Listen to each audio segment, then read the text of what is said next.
Vou deixar o ofertório para depois. Quero chamar o nosso presbítero aqui para a gente entrar já na palavra. Quero dar tempo para ele, porque mais tarde a gente vai fazer o nosso corredor aqui, como a gente faz também. Amém? Estenda suas mãos para cá. Vamos orar pelo servo de Deus. Amém? Pai querido, já te adoramos, já te louvamos, já agradecemos o seu nome, sentimos a sua presença neste lugar. Nesse momento pedimos, Deus Santo, que o Senhor venha usar o teu servo para nossas vidas. Toma, Pai amado, a boca do teu servo nesta noite, coloca uma brasa viva e traga tudo aquilo que o teu filho estudou, tudo aquilo que o teu filho meditou, para que nós possamos nesta noite receber da tua porção, para que nós possamos sair daqui, Deus Santo, alegres, felizes pela tua santa palavra salvífica sobre as nossas vidas. Usa o teu servo, usa o presbítero Cláudio nesta noite, para a honra e glória do louvor do teu nome. Amém e amém. Eu saúdo a igreja com a paz do Senhor Jesus. É um prazer estar aqui mais uma noite.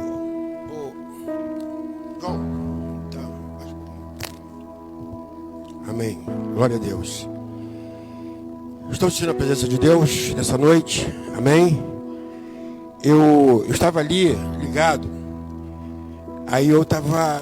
Pela primeira vez eu venho aqui em Vaz Lobo, que eu sou convidado para me trazer a palavra aqui, e eu sinto esse nervosismo. Mas isso é bom. Quando a gente sente esse nervosismo, é porque nós somos dependentes de Deus. E eu estava ali falando exatamente isso com Deus, quando a irmã começou a louvar. No primeiro louvor que ela louvou, ela falou a presença de Deus, né? E eu senti Deus me catucando e falando, estou contigo, meu. Aí depois, ela, no terceiro louvor, teve uma parte que ela falou de Shekinah, que é a mesma coisa, a presença de Deus. E eu profetizo para essa igreja aqui nessa noite, que vocês não sintam a presença de Deus, que vocês tenham a presença de Deus na vida de vocês. Amém? Vamos abrir nossas Bíblias em 1 Crônicas. 1 Crônicas.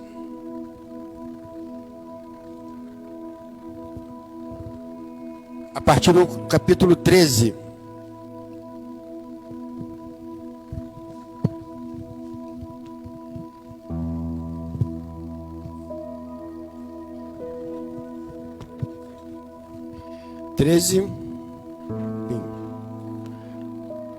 Versículo 12. Todos acharam?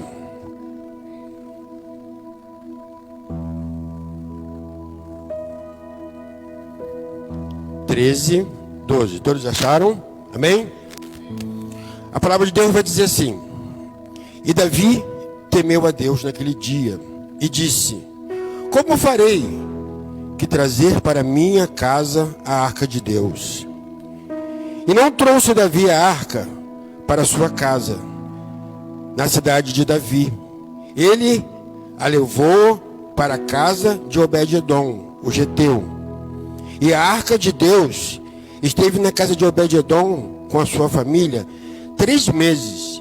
E abençoou o Senhor a casa de Obed-edom e todas as coisas que possuía.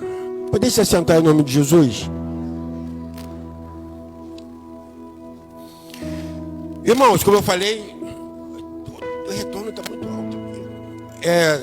Como eu falei, eu tenho maior alegria, maior prazer, todas as vezes que o pastor Cleiton me convida para estar aqui, às vezes quando demora muito, eu até aí, pastor, poxa, que eu tenho um prazer de estar aqui com vocês, eu me sinto bem, me sinto à vontade aqui com vocês.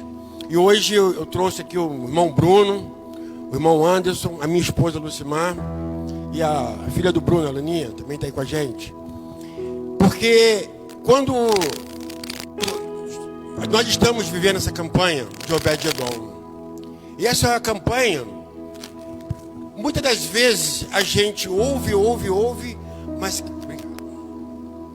cada vez que a gente ouve uma mensagem, ela é transmitida de uma forma diferente.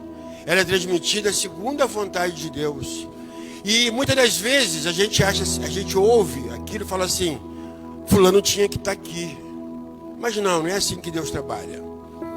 Quem tinha que estar aqui é quem Deus permitiu que estivesse aqui, que é você. Amém? Então essa palavra que Deus colocou no meu coração, nesse tema de Obed-edom, Ele falou muito no meu coração. Eu tenho certeza que irá falar no coração dessa igreja. Porque esta é uma mensagem que com certeza vai mudar a maneira como a gente cuida das coisas, trata das coisas de Deus. É uma maneira que às vezes a gente faz tantas coisas que nem percebe o que nós estamos fazendo e acha que estamos fazendo certo. E é assim que funciona na nossa vida. Porque ela vai ter para cada um de nós uma responsabilidade nas coisas de Deus. Amém? É que hoje a nossa igreja ela tem essa deficiência. Se nós olharmos bem, é uma igreja. Ela não percebe o quanto está caminhando erradamente. Por quê? Porque não procura algo que é mais valoroso, que é a presença de Deus, que é o Shekinah de Deus nas nossas vidas. Então é isso que nós precisamos entender. O que a presença de Deus pode fazer na vida do crente? Pode fazer na vida de uma pessoa. Amém? Deixa eu ver um pouquinho daqui.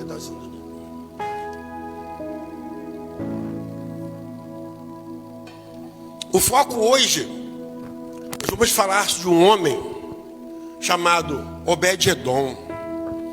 Obed significa escravo, servo.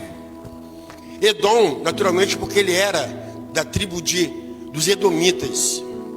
Sabe quem eram os Edomitas? Aqueles descendentes de Esaú. Esaú é aquele homem mesmo, que todo mundo conhece a história, que trocou a sua primogenitura, a sua bênção, por um prato de lentilha. E ele se tornou um homem, o povo dele se tornou inimigo dos israelitas, se tornou inimigo do povo de Deus. E Obed-Edom ainda tinha um agravante.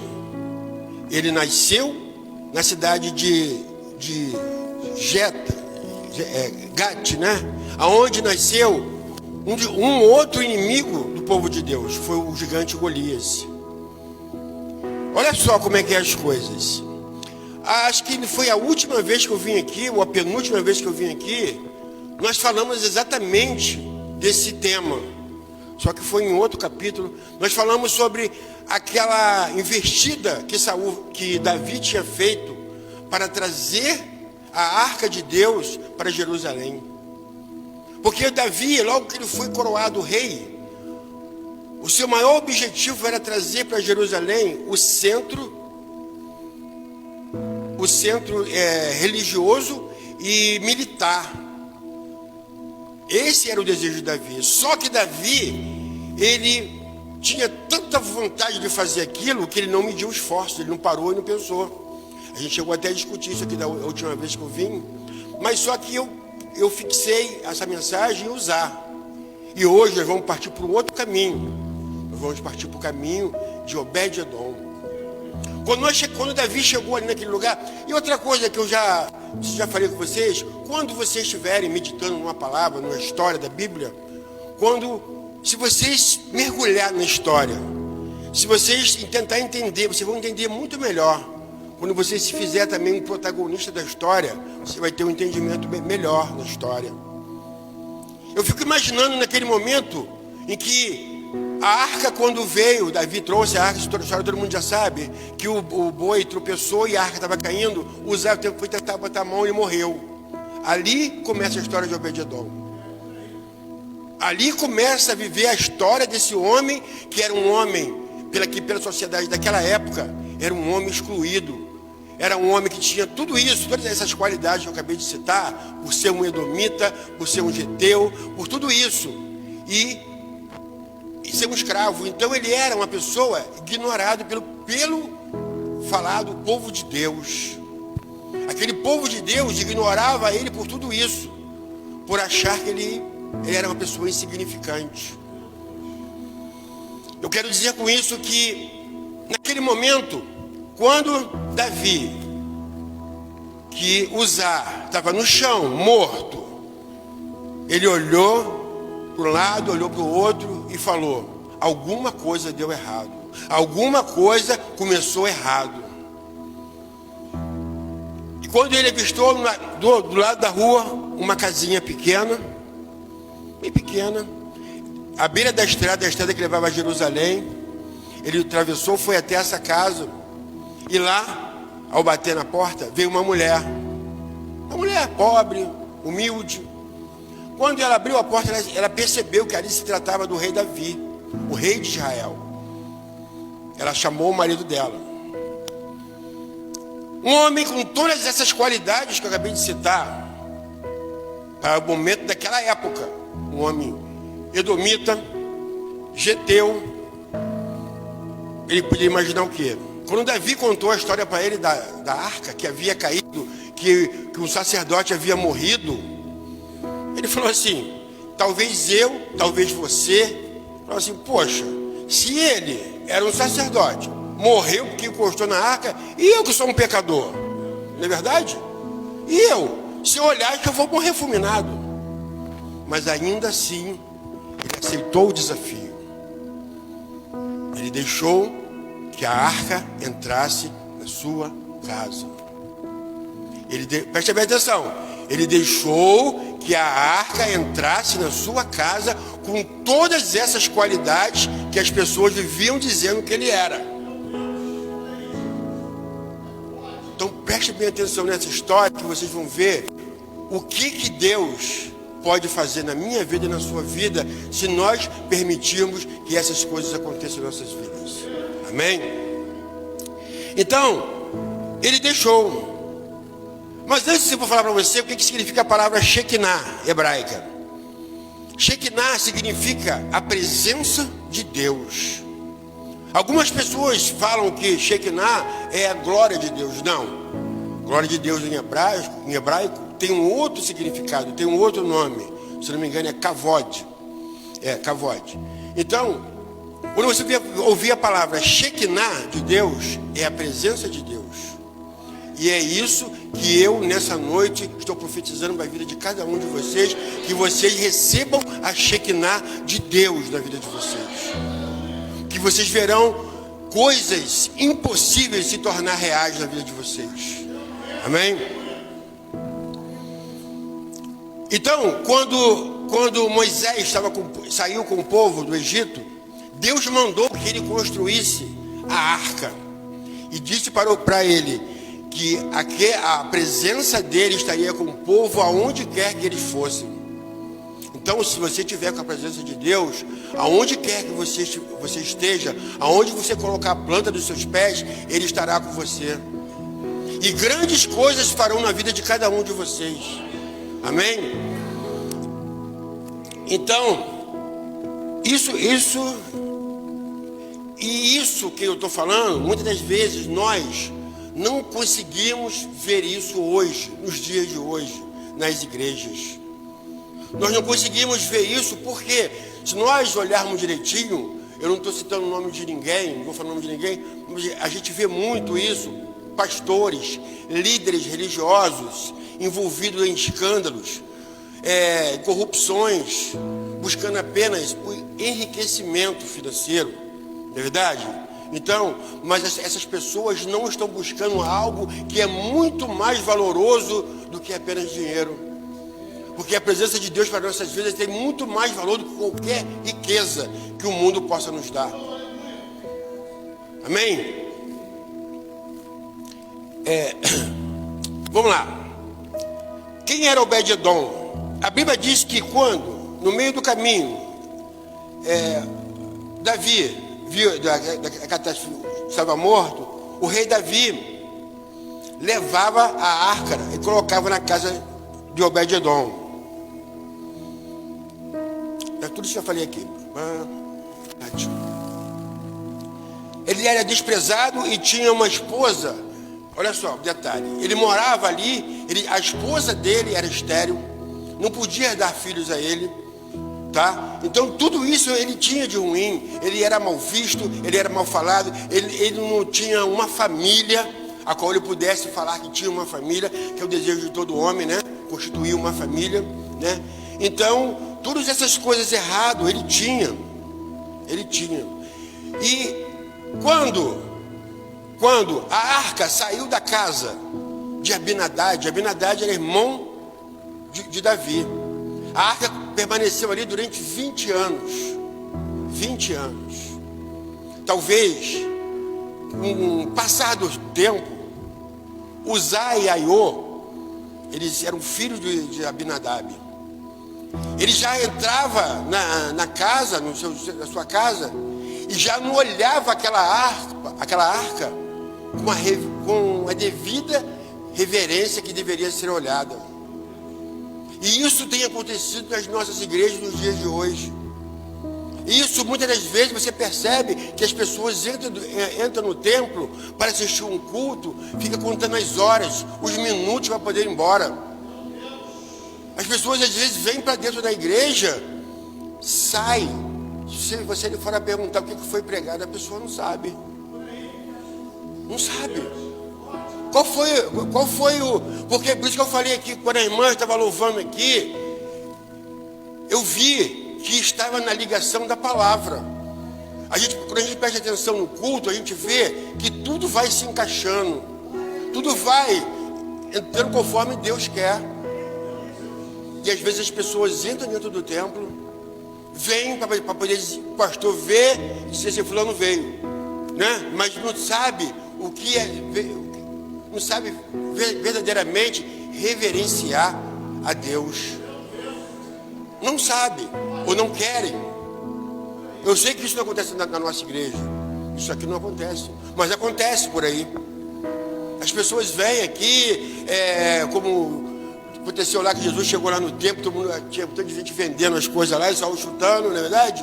Então às vezes a pessoa vem para a igreja para receber um dinheiro de Avon, para poder pegar um dinheiro de não sei de quê, para falar com o irmão, mas não vem glorificar o nome de Deus, não vem prestar a devida referência que tem que ser prestada para Deus. Amém? Glória a Deus.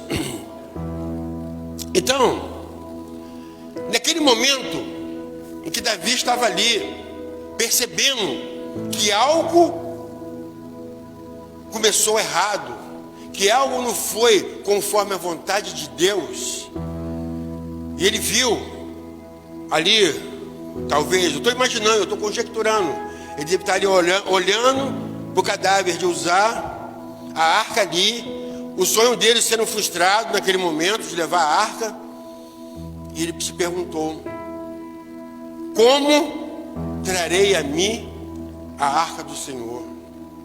Nos dias de hoje, como trarei para a minha vida a presença do Senhor? Repita aí. Como trarei para a minha vida a presença do Senhor?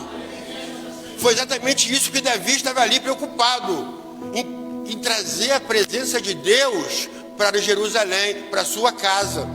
E é isso que nós precisamos nos preocupar nos dias de hoje, querer a presença de Deus para nossas vidas, porque grandes coisas Deus quer fazer em nossas vidas. Você ser crente não é só você vir para a igreja às quartas-feiras, aos domingos. Não, nós queremos que ter mais.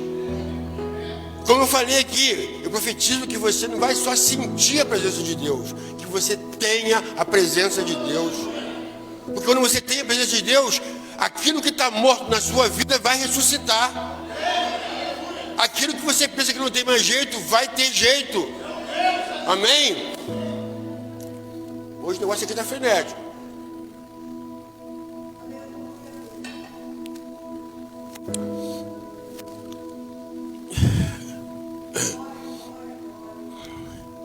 Quando Davi chega para Obed-Edom e fala com ele: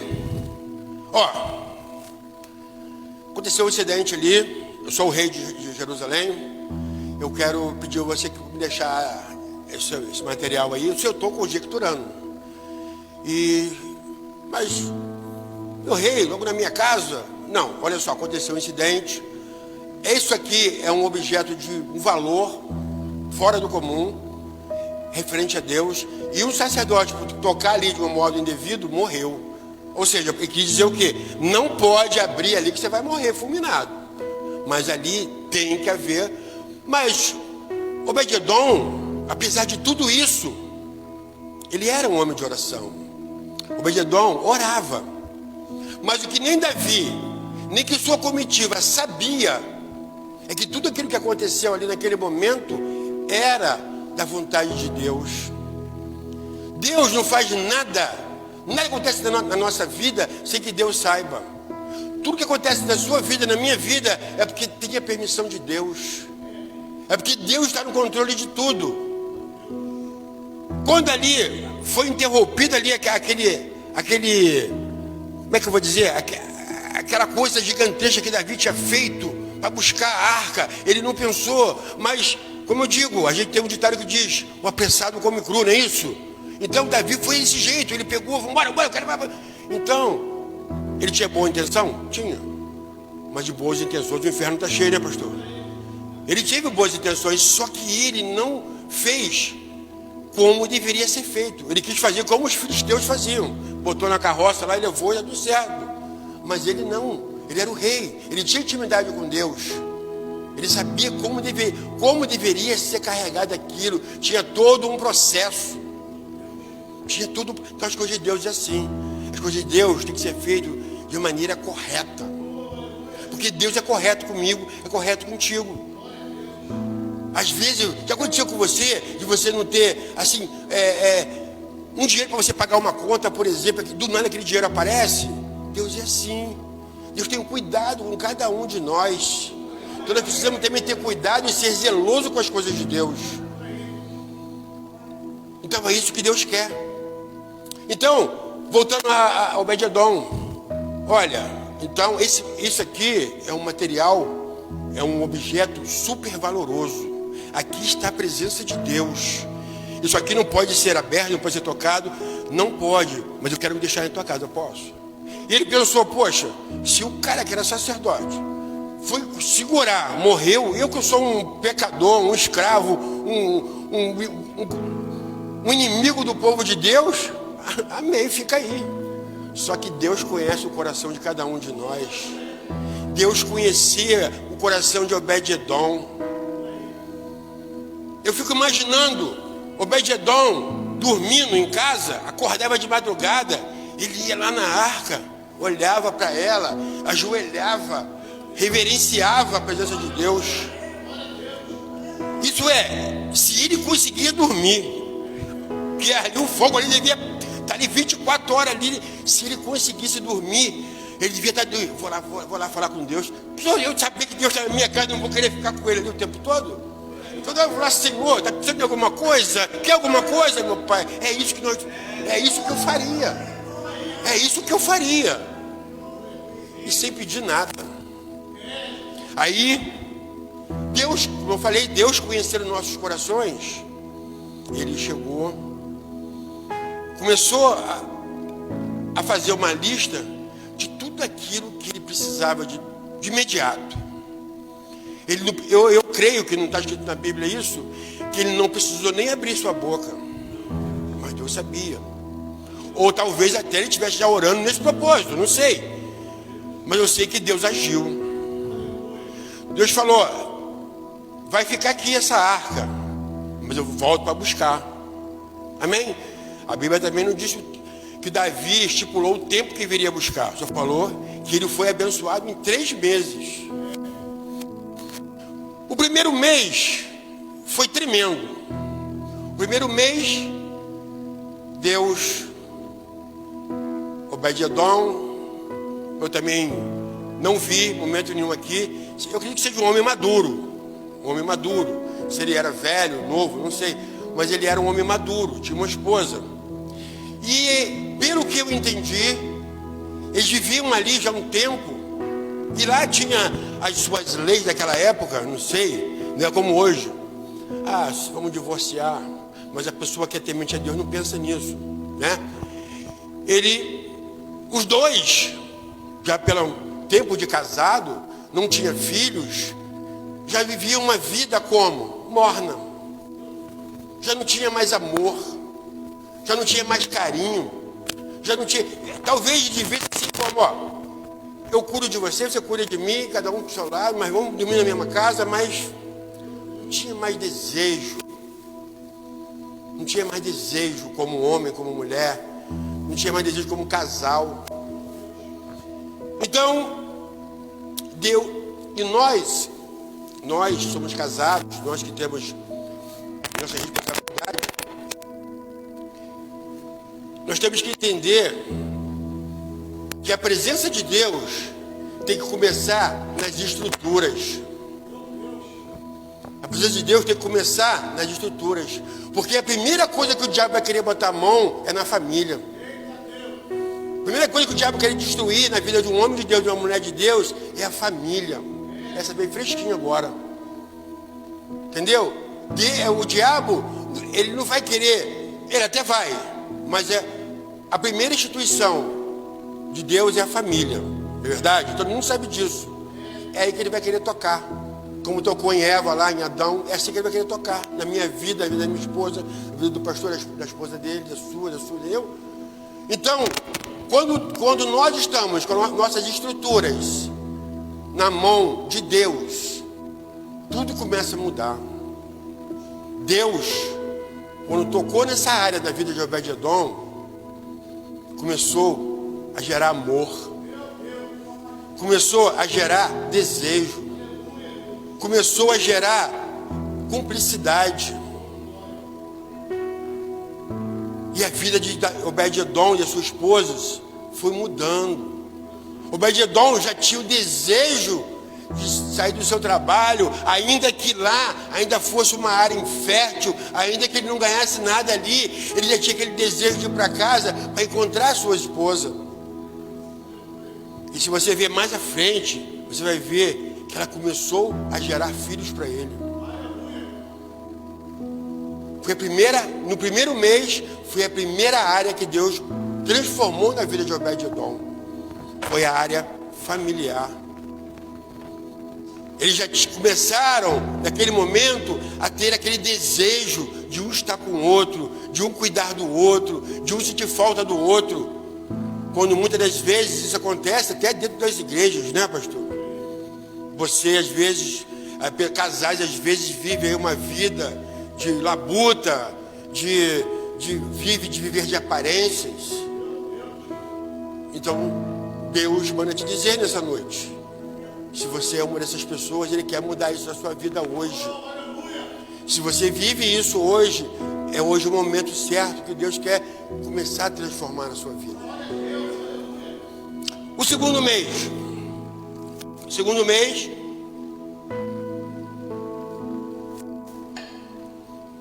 Deus, vendo que a primeira área foi restaurada, que é a área sentimental, Ele foi na área física, na área material. Certo dia, ele chega em casa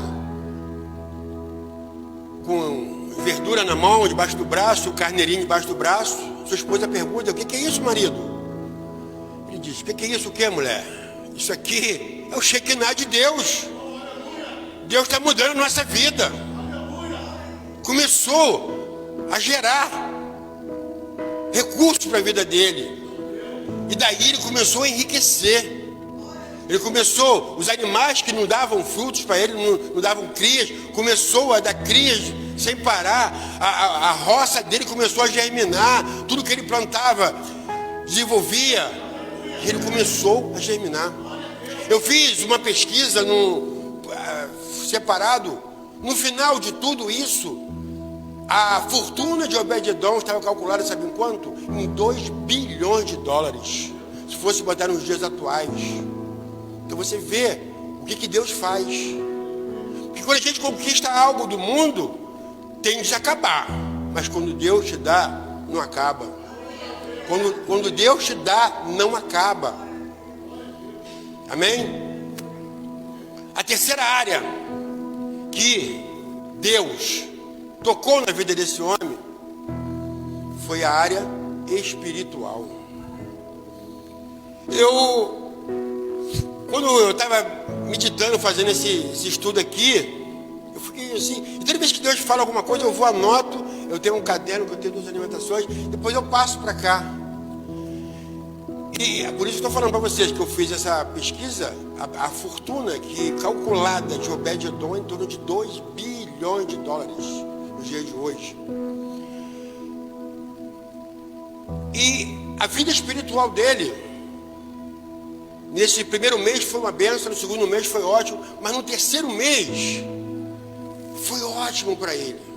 Mas ao mesmo tempo, ele ficou preocupado, ele e sua esposa, porque eles já sabiam que estava próximo do rei vir buscar a arca. E eles já não conseguiam mais se ver sem a presença de Deus. E é isso que nós precisamos ter, esse desejo em nossos corações. Porque antigamente a arca de Deus era, a presença de Deus era aquela arca. Mas depois de Jesus Cristo, nós é que temos que guardar a arca no nosso coração, a presença de Deus em nossas vidas. Antigamente, no Antigo Testamento, você tinha que depender de um homem para fazer um sacrifício para vocês. Mas depois de Jesus Cristo, o sacrifício somos nós mesmos. Jesus sacrificou por mim e por você. Então nós não precisamos mais de intermediário para falar com Deus, para falar, Senhor, perdão, Senhor, ouve minhas orações. Não, você tem uma linha direta com Ele. Você pode falar diretamente com Ele, assim como Ele fez na vida de Obed-edom. Essa presença tem que estar nos seus corações, em nossos corações, para que grandes coisas comecem a acontecer na nossa vida, para que grandes coisas comecem a mudar em nossas vidas. Às vezes, como eu falei, às vezes, nós estamos vivendo uma vida como de Abinadab. As nossas igrejas hoje, a maioria delas estão como a casa de Abinadab. As pessoas vão para a igreja, mas não dão a devida referência à presença de Deus. As pessoas entram e saem do mesmo jeito que entra.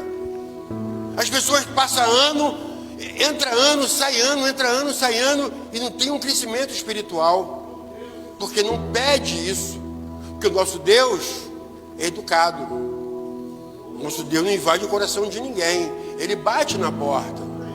Ele espera que você o convide. O diabo não, o diabo entra, faz uma ruaça na tua vida, toma, destrói família, mas Deus não. Ele está sempre pronto a fazer a nossa vontade, mas Ele quer que nós o chamemos. Ele quer que você fale, Senhor, eis-me aqui. É isso que Ele quer, que Ele espera de cada um de nós, porque grandes coisas Ele tem para fazer em nossas vidas. Grandes coisas Ele tem prazer em fazer por nós. Nós é que não queremos, nós é que não deixamos. E detalhe, eu vou dizer mais, ainda assim tem crente que ainda pede a Shekinah de Deus. Tem crente que quer a presença de Deus na vida delas e quer que Deus faça grandes coisas. Eu quero fazer, meu filho, minha filha, mas e aí? Você não me dá espaço. Eu quero fazer. Deixa eu entrar na sua vida. Você vai ver o seu marido transformado, a sua esposa transformada, os seus filhos transformados.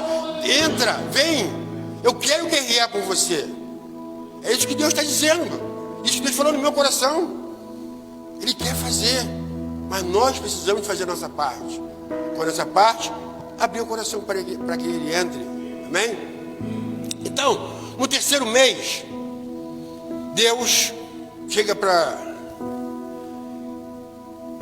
Um belo dia, Obed-edom está lá na sua lavoura, capinando, plantando, e ele escuta ruídos muito fortes de cavalos, pessoas. Daqui a pouco sua mulher começa a gritar, Edom.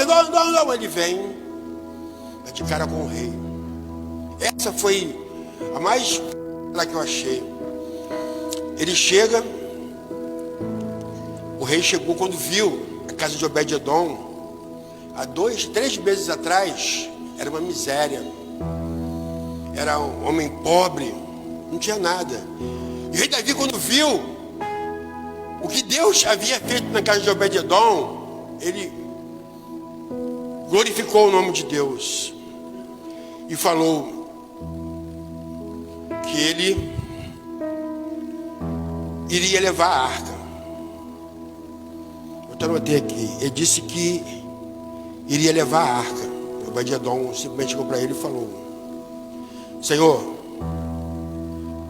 eu também disse assim, rei meu, a arca do Senhor vai contigo, mas eu irei junto com a arca. Essas foram as palavras de Davi para o rei Davi.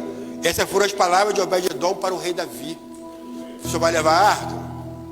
Vai levar, é sua. Mas eu vou junto. E tudo que ele me deu não me interessa. Eu sei que eu vou ganhar muito mais aqui. E seguiu a arca. E muitas das vezes nós ficamos presos com coisas tão pequenas. A gente se prende com coisas tão pequenas que não vale a pena você trocar pela presença de Deus. Porque as coisas que Deus te dá não se acabam. As coisas que Deus faz na sua vida não se deterioram. A Bíblia diz que o povo de Deus ficou 40 anos no deserto e as suas sandálias e suas roupas não se acabaram. Então aquilo que Deus te dá não se acaba. A Bíblia diz que Obed-edom foi com Davi. Tudo que ele havia conquistado ele largou para trás. E então o segredo de Obed-edom é esse, é simples. É estar sempre perto da presença de Deus. É isso que nós precisamos copiar dele. É isso que nós precisamos aprender com a história de Obed-edom. Que nós não vamos ficar nunca presos a bens materiais. Ele já tinha a sua velhinha do lado dele lá, né? Já estava tudo certo já. Então já tinha resolvido esse problema. A parte financeira, a parte material, ele falou, ó, ali vale mais do que isso aqui. Talvez se fosse uma outra pessoa, talvez se fosse... Não, eu já me reconciliei com a minha esposa, já estou aqui bem de vida. Tá bom, vai com Deus. Isso a gente cansa de ver nas igrejas. Pessoas que às vezes querem uma bênção, aí entra para a igreja, aí Deus restaura tudinho. Daqui a pouco, devagarzinho, vai saindo de fininho, vai saindo de cena, está fora da igreja. Está fora da igreja. A gente mesmo conhece vários da nossa igreja assim. Que dá valor às coisas pequenas, coisas que se acabam. Mas as coisas de Deus não se acabam nunca. E é isso que nós precisamos entender. É isso que nós precisamos querer para as nossas vidas. Aquele edomita, aquele escravo edomita, aquele que nasceu em Getel, né? Gate, quer dizer, Gate, perdão. Que nasceu em Gate, que era mal visto, que era desprezado pelo povo de Deus, começou a andar no mesmo nível. E a Bíblia diz que quando ele chegou em Jerusalém, ele assumiu um alto cargo ali, né, no palácio, porteiro, entendeu? Foi levita, aprendeu música, enfim, ele teve um crescimento espiritual que talvez ele humanamente vendo, ele jamais alcançaria. Ele jamais alcançaria. E você, meu irmão, você, minha irmã, talvez vocês hoje falem assim, eu não sou capaz de cantar como uma irmã, sou capaz de pregar como pastor, de dirigir um culto como a pastora Natália. Enfim, Deus pode todas as coisas na sua vida. Deus pode. Basta você querer, porque Deus conhece o dom de cada um. Foi Ele que nos deu o dom. Se Ele nos deu, Ele sabe. Talvez esse dom esteja adormecido aí com você. Talvez esse dom aí seja só de para poder vir à tona. E nós precisamos deixar que o Senhor mude algumas áreas da nossa vida. Precisamos deixar que Deus haja. Meu casamento é uma bênção, eu me dou bem com meu esposo, com a minha esposa, glória a Deus por isso. Deus continua te abençoando, te conservando. Minha vida espiritual, só Jesus na causa. Então é você. A minha vida financeira, tudo que eu faço não dá certo. Então é contigo, né? Então, eu não paro emprego nenhum, é contigo. Pai, meu casamento só graça. Eu vivo por um lado, ele vive para o outro, ela vive para um lado, eu vivo para o outro. Eu vivo por causa dos meus filhos. Então é contigo. Deus quer transformar algo na vida de cada um de nós. É só você parar um pouquinho, refletir, imaginar, Senhor, qual área que precisa ser mudada na minha vida? Como é que eu faço, Senhor, meu Deus, para poder ver o dom, Senhor, meu Deus? E por aí afora, é você e Deus. Ele só está esperando que nós tomemos o primeiro passo. Aí ele vai agir. Senhor, aqui meu coração, ó. Bota aqui a presença na minha vida. Eu te garanto que um mês, aquilo que você precisa, Deus vai transformar na sua vida. Eu não sei qual é a área da sua vida que precisa ser retocada por Deus. Eu não sei qual é a área da tua vida, mas Deus sabe. Mas Deus quer que você abra a sua boca e fale com Ele. Tem coisas que nós temos que falar mesmo com Deus. Como eu falei, a Bíblia não diz aqui se Obed-Edom orava a Deus. Eu creio que sim, porque ele era um homem de oração, ele orava, apesar de tudo ele orava. Então eu creio que ele falava: Senhor, todo mundo aí me zoa, todo mundo tem família, tem filho, eu não tenho. Senhor, aí ó, acordo de madrugada, eu vou lá para a roça, eu planto capino, não brota nada, Senhor. Aos animais, Senhor, eu tenho aí ó, meus bichinhos aí ó, não dão nem cria, tudo estéril. Ele devia falar isso com Deus, como nós falamos com Deus também, as nossas deficiências, as nossas necessidades. Ele devia falar com Deus. Por isso que eu falei. O que aconteceu com o Uzá? Aconteceu, foi um incidente, mas tudo aconteceu com a permissão de Deus. Porque Deus tinha algo a fazer na vida de Obed-Edom. Só que Davi não sabia. E ainda ele foi fazer algo indevido. Deus falou: então é aí. Que a Bíblia diz que quando o incidente aconteceu próximo à tapera de Obed-Edom, Davi, quando olhou em volta, ele viu aquela casinha lá, saindo uma fumacinha na chaminé. Aí ele viu que tinha alguém na casa. Ele foi até lá. Então é assim que Deus faz. Amém? Você pode ficar de pé em nome de Jesus?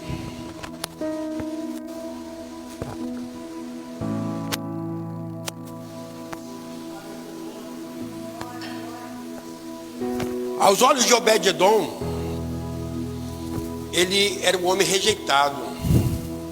Aos olhos dele, nada daquilo que aconteceu jamais poderia acontecer. Como muitas vezes nós nos vemos assim também. Isso aconteceu com o irmão, mas comigo não aconteceu nunca. Aí você mesmo começa a se rotular. Você mesmo começa a falar que você é um edomita. Você começa a falar que você é um conterrâneo de Gate. Por aí afora. Você mesmo começa a criar um muro entre você e as coisas de Deus. Muitas das vezes nós somos culpados de a bênção não nos alcançar, porque a gente coloca obstáculo. E tem um caminho tão simples. É só abrir o coração. É só deixar que a presença de Deus, que a Shekinah de Deus tome você por todo. É só isso. Deus tem um prazer de estar em nossas vidas. Deus tem um prazer em ver um lar abençoado. Deus tem um prazer quando uma família inteira o serve, espírito e verdade. Você acha que Deus tem prazer de ver um filho seu vivendo uma vida errada? Ver uma filha sua se constituindo? Deus não tem esse prazer, não. Deus quer que nós nos andemos fazendo a sua vontade. E muitas das vezes somos nós mesmos que deixamos que essas coisas vá tão longe por não buscar.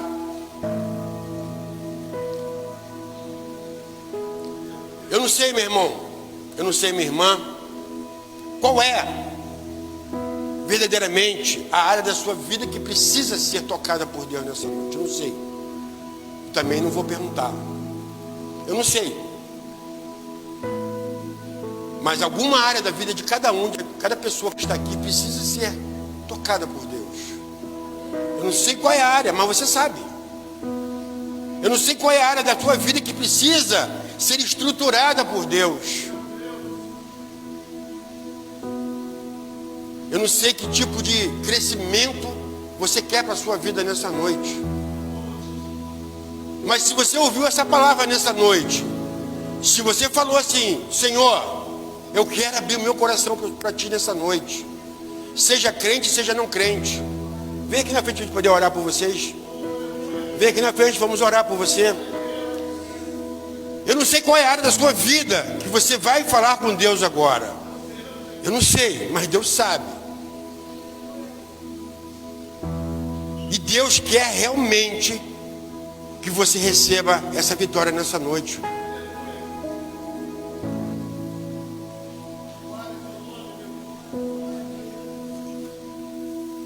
Independentemente de você ser cristão ou não, ou estar visitando ou não, eu não sei. Mas Deus quer fazer grandes coisas na vida de cada um de vocês. Deus quer operar maravilha da vida de cada um de vocês. Deus quer transformar aquilo que não está dando certo, aquilo que não deu certo, aquilo que te incomoda noite e dia. Deus quer mudar nessa noite a vida de cada um de vocês. Amém? Pastor, tem um obreiro aí, pastor, para orar? Vamos orar. Feche seus olhos aí, ó. Fale com Deus nessa noite. Coloca para Ele nessa noite aquilo que você precisa ser tocado por Ele. Pode ir. Fale com Deus, Senhor. Tá bom. Fale com Deus, Senhor. É a minha área sentimental, Senhor, meu Deus. É o meu casamento, Senhor. É meu esposo, é minha esposa. Senhor, a minha área material, Senhor, a minha área física precisa, Senhor, meu Deus, de um toque seu.